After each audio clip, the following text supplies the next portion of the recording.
ঈসা আলাইহিস সালাম দাজ্জালকে মারার পরে আরেকটা প্রজাতি বের হবে, এর নাম ইয়াজুজ আর মাজুজ। নাম শুনেছেন? এই যে এই সূরার মধ্যেই আছে, এই সূরা কাহফের কথা বললাম না, সূরা কাহফের পিছনের দিকে আছে ইন্না ইয়াজুজ ওয়া মাজুজ মুফসিদুনা ফিল আরদ। যুলকারনাইন বাদশার কথা পড়বেন, তিনি এই যে দেয়াল নির্মাণ করে দিয়েছিলেন লোহা এবং তামা দিয়ে, মনে আছে, পড়েছেন? আচ্ছা, এই ইয়াজুজ আর মাজুজ যখন বের হবে পৃথিবীর পানি খেয়ে শেষ করে ফেলে দিবে একেবারে।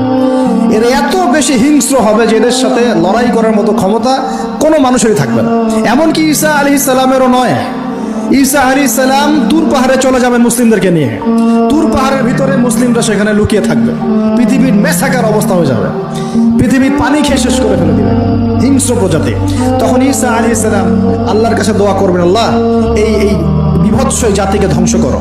আল্লাহ রাব্বুল আলামিন তখন ওই ইয়াজুজ আর মাজুজের এই কাঁধে, ঠিক কাঁধের মাঝখানে একটা ভাইরাস জন্ম দিবেন। কি জন্ম দিবেন? ওই যে বলি না মহামারীর ভাইরাস, অমুক ভাইরাস তমুক ভাইরাস, এই ভাইরাস আরো সামনে আছে বাকি এখন।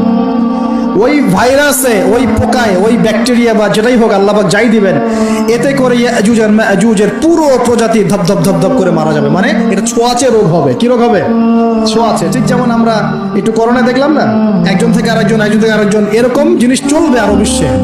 আর এখনকার নতুন রিসার্চ হচ্ছে ওই সাইবেরিয়া অঞ্চলের যে বরফগুলো আছে না, ওর নিচে এই 1 লাখ বছর, 1.5 লাখ বছর, 2 লাখ বছর আগের ভাইরাসগুলো নতুন করে জায়গা শুরু করেছে।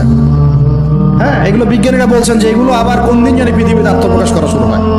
সবকিছুই ঘটবে। বিশ্বটার খুব রহস্য আছে, বিশ্বটার অনেক রহস্য আছে। আল্লাহ পাক এগুলো খেলার ছলে সৃষ্টি করেন নাই, পরীক্ষা। লিয়াবলুয়াকুম আইয়ুকুম আহসানু আমালা, আল্লাহ পাক বলেছেন। এরপরে ইয়াজুজ আর মাজুজের সব প্রজাতি মারা যাবে।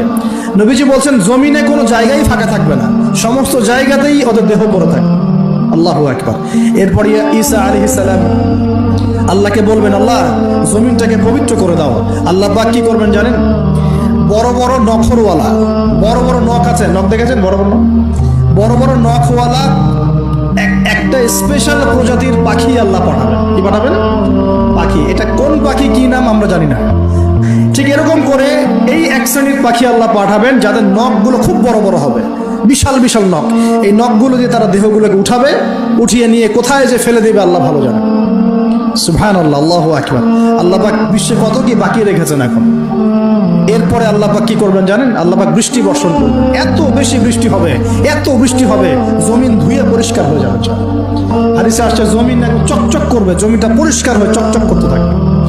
এরপরে কারণ ওই ভাইরাস তো ধুইতে হবে না, ভাইরাসকে ধুয়ে সাফ করতে হবে।